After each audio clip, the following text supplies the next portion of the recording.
agora está na hora do bem-estar animal.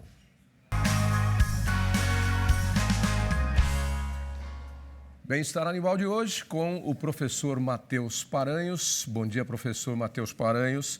Mais uma vez, prazer em recebê-lo aqui. Hoje com a participação também do zootecnista Adriano Gomes Páscoa, o convidado nosso, e do professor Matheus Paranhos. Obrigado aí também, bom dia, Adriano, pela participação. Vamos falar do que hoje, professor Matheus? Bom dia, Tavinho. Bom dia aí a todos que estão nos assistindo. O Adriano foi convidado pela formação, pela história, pela capacitação que ele tem na área de construção e reforma de currais, que é um tema bastante demandado aí pelos nossos produtores, sempre questionando como isso deve ser feito. E não é uma coisa assim tão simples, né? Existem várias formas de você construir currais, né? Existem formas mais sensatas pensando no bem-estar animal, no sentido de não colocar o bovino numa situação de estresse. Acho que a principal razão é essa, né? Na boa construção de um curral. Com certeza, mas tem um efeito, além do bem-estar animal, tem um efeito também na eficiência do trabalho, menor risco de acidentes. Então é esse o tema que a gente vai desenvolver com o Adriano, aí, já chamando ele, desejando aí para ele um bom dia também, né? Então tá bom, é com vocês aí então, vamos lá. Bom dia a todos. Oi, Adriano, tudo bem? Um prazer ter você aqui com a gente para discutir esse tema tão importante. Quero que você saiba que a inclusão desse tema e, obviamente, o convite para você participar é produto de uma demanda bastante grande. A Carmen tem recebido muitas mensagens questionando aí essa questão de construção e de reforma de currais. Bom dia. Pode falar. Não, eu queria agradecer também o convite. É um prazer estar aqui falando com todo mundo e principalmente sendo entrevistado do professor Matheus, que foi meu tutor, mentor durante toda a minha vida. Durante toda a sua vida? Bom, uma parte da sua vida. Uma grande parte. Vamos lá, então, Adriano.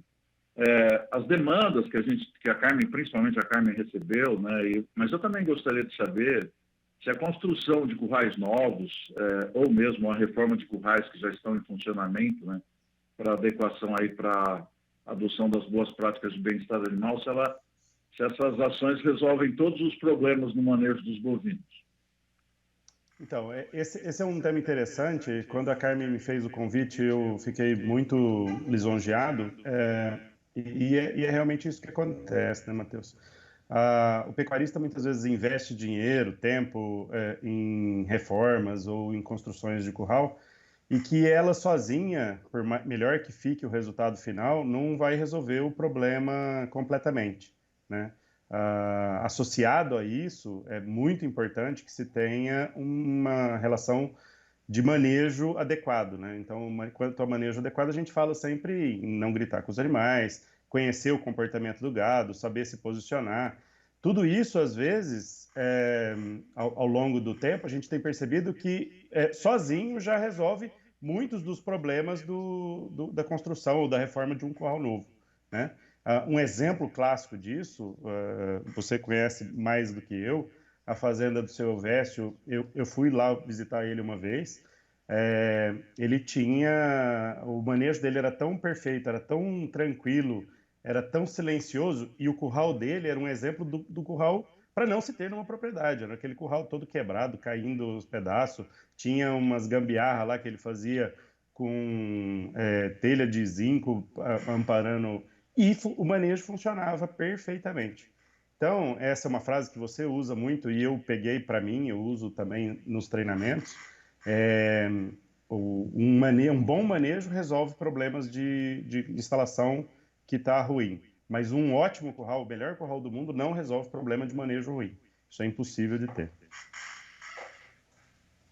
Bom, eu acho que é relevante pensar também que essa questão de reformas, ou principalmente a construção, tem um custo muito alto, né? Então, as coisas têm que ser feitas de forma correta e adequando também o manejo para evitar um investimento que depois não traz o resultado esperado. Mas eu queria avançar um pouco mais aí nessa discussão, porque é muito comum, principalmente na comercialização de currais aí, o uso do termo curral anti-estresse. Você acha que essa é uma terminologia correta?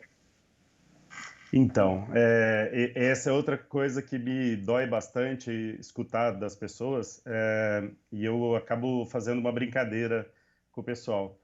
Imagina um boi que está lá todo nervoso por conta da história de vida dele, foi sempre manejado na base da pedrada, paulada, e aí de repente ele entra dentro de um curral anti-estresse e ele vai ficar completamente relaxado. Isso é impossível, isso não existe, né? Então, o termo anti-estresse, ele comercialmente facilita muito. As pessoas acreditam e compram, e depois do curral construído vão percebendo que não é bem assim, né? Então, você precisa ter um manejo adequado.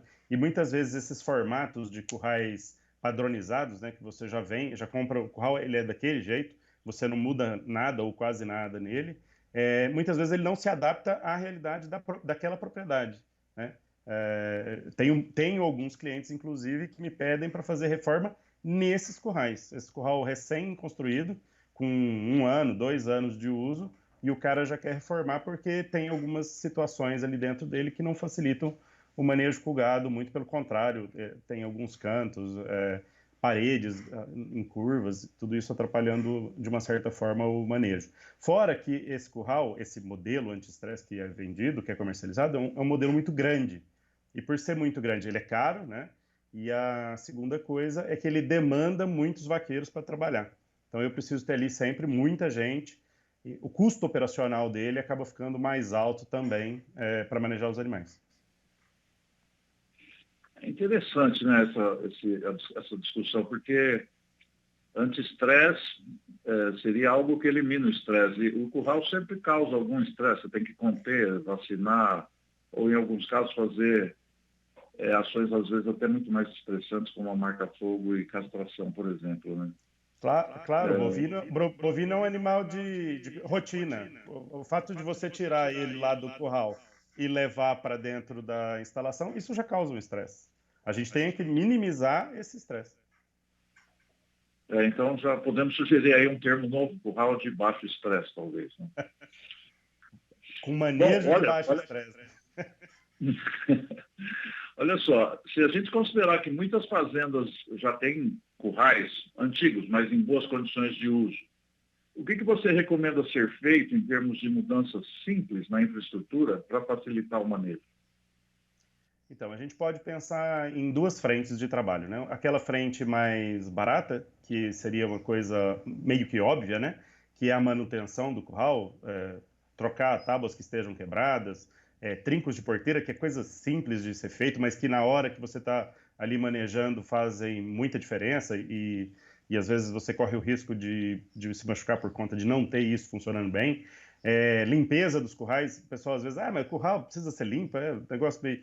Tem que estar limpo, isso facilita o animal não escorregar, facilita o manejo o trânsito das pessoas. Se você tem ali laço, tralha de montaria, tudo espalhado em cima do curral, tudo isso vai afetar o manejo dos animais, eles vão se assustar com aquilo e às vezes o animal não passa numa instalação por conta disso. Tampar buracos, que na época da chuva vai acabar formando lamas, e isso também atrapalha de certa forma o manejo. Então, essa seria o lado mais barato de se mexer num curral.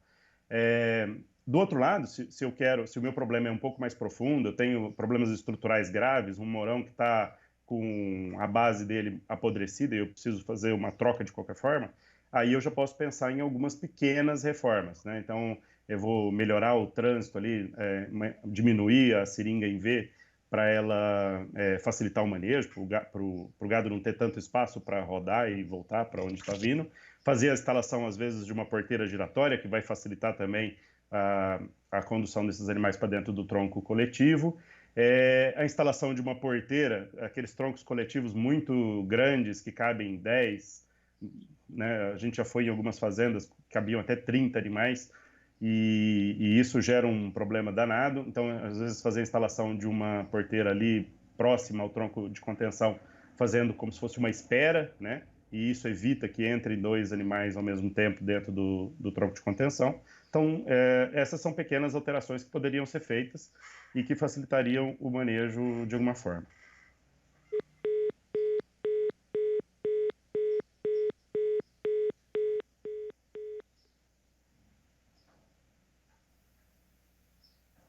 caiu a ligação do professor Matheus Paranhos. Mas deixa o... Como é que ele chama o menino? Eu estou sem a lauda aqui. Por favor, deixa ele na tela. Como é que é? Adriano. Adriano. Eu vou conversar com o Adriano, então. Porque, beleza, manda. Tudo bom, Adriano? Vou eu agora te vai. pesquisar. Você sabe que você estava falando disso aí, e eu fiz uma série de trabalhos junto com o pessoal da MSD Saúde Animal, e eles têm um sistema racional de manejo do gado, que é a não violência, é um programa global, inclusive, que é não usar a bandeira, não cutucar com arame nem nada, quer dizer, o sujeito assim, e eu vi grandes apresentações e gravei vários materiais para eles, inclusive, né? E é assim, é olho no olho do gado, né? Que nem no cavalo, essa aqui que está comigo, então é olho nessa câmera aqui. E é olho no olho, quer dizer, e o animal vai te entendendo, ele vai seguindo, o gado, ele é manso, né? Ele não é predador, ele é caçado, né? É isso. E aí, daí que dá para entender que não precisa judiar do gado, não é isso? Na verdade, assim, o gado ele é extremamente inteligente, ele aprende muito fácil. Só que a gente costuma brincar, o animal ele aprende tanto para o bem quanto para o mal. Então, se eu manejo os animais com agressividade, ele vai me responder com agressividade. Exatamente. Se eu faço essa relação, uma relação de confiança, né, onde ele entende o que eu estou falando para ele, me posicionando da forma correta, falando a linguagem dele, que essa talvez seja o pulo do gato. É como se a gente estivesse falando com uma pessoa de outro país na língua que a gente quer. E não é assim. O bovino tem a língua dele e nós temos que falar a língua dele para que ele faça aquilo que a gente quer que ele faça. Legal, Adriano. O professor Matheus Paranhos voltou aí. Professor, acabei entrando aí de bicão na conversa aí, mas puxei um assunto bom também, porque é bastante interessante isso. E o manejo no curral é fundamental nesse aspecto também, para não machucar animais, para não ter acidente e etc. e tal. Tá vendo, professor? Eu não sou um médico veterinário, eu sou um jornalista, mas eu dou meus pulinhos aí em diversas áreas. Você tem um minuto ainda, professor, com ele aí. Otavinho, obrigado aí por segurar aí a onda, perdi a ligação. Como sempre, você faz uma intervenção precisa, você é um jornalista que tem grande experiência na área. Adriano, nós estávamos falando das reformas, né, para facilitar o manejo. Acho que você já respondeu isso, né? Ou já, ainda não? Já. Eu queria te fazer uma pergunta aqui. Quais os benefícios que essas mudanças ou a construção de um curral também mais adequado podem trazer para os produtores, para os pecuaristas e também para os vaqueiros, Adriano? Uma pergunta muito importante. Eu acho que o maior benefício nesse caso é para o vaqueiro, sempre associando os dois conhecimentos, né? A gente não pode pensar em fazer um curral mais racional, mais inteligente. A gente precisa escolher, entender um nome para isso, que não seja o anti-estresse. Então, esse curral mais inteligente e associado com um vaqueiro treinado, né, que saiba o comportamento do gado, saiba como manejar isso de forma adequada ali dentro, as duas coisas, ele vai diminuir risco de acidentes, né, o vaqueiro, para os animais e para os vaqueiros. O tempo é economizado, ele faz tudo isso em menos tempo e a gente consegue andar menos, né? Então o cara fica menos cansado ao longo do dia. No fim, todo mundo está ganhando com isso, né? Fora a instalação menor, ela acaba sendo mais barata. Muito legal. Adriano, além desses pontos aí que já foram tratados por você, tem alguma coisa que você gostaria de acrescentar, alguma informação que você julga importante que faltou aí nesse nosso bate-papo? Uma importantíssima, que é, na hora de fazer o seu curral, não copie projeto pronto. Entenda a necessidade da sua propriedade. Não faça, não fique colocando coisas, porque vai ser legal isso, vai ser legal aquilo. Você vai gastar mais dinheiro e não vai ter um projeto que vai atender a sua necessidade e às vezes até prejudicar a forma como você maneja os animais. Muito bem. Acho que é importante a gente deixar a mensagem que curral também não é um lugar para ficar armazenando animais, né? Um local de trabalho, né? Quer acrescentar alguma coisa com relação a isso? Isso, claro. O curral, a gente até projeta currais menores hoje, justamente por conta disso. O curral é lugar de passagem, ali é para fazer todos os manejos. E os bovinos, como eu tinha falado anteriormente, como são animais de têm que ter a rotina deles. Então, o ideal é que tenha ao redor do curral piquetes anexos, onde esses animais sejam recepcionados e fiquem esperando ali, né? Então eu trago para dentro do curral, faço o manejo que precisa ser feito no menor tempo possível e já solto ele para esse piquete anexo, né? Com isso, a gente não tem aquela máxima que todo mundo sempre fala de que o animal, quando vai para o curral, perde peso, né? Se o manejo é bem feito e se ele fica pouco tempo lá, ele não perde peso. Muito bom, Adriano. Infelizmente, nosso tempo acabou, mas eu acho que foi suficiente aí para passar as mensagens principais para aquelas pessoas que estavam com dúvidas sobre a construção e reforma de currais. Eu te agradeço muito a atenção, de ter aceitado o convite, de ter passado esses minutos aqui com a gente conversando sobre construção e manejo de currais. Tavinho, devolvo aí para você a palavra e obrigado aí também por ter segurado aí a falha técnica aqui do meu sistema de comunicação aqui. Muito obrigado a todos Adriano, vocês. eu surfei na onda aí, como a gente diz, eu surfei na onda. Você sabe que eu gosto, eu sou um pesquisador e um perguntador por natureza, né? E armazenador de conhecimento. Então, sempre que eu posso botar um dedinho, eu procuro botar da maneira mais correta possível. Parabéns aí pela conversa e fica o recado aí, hein? Curral não é depósito de animal, curral é para local de trabalho. Leva o animal lá, faz o que tem que fazer e depois, tchum, deixa ele para o pasto, tá bom? Abraço, gente. Tchauzão. Obrigado. Tchau, tchau.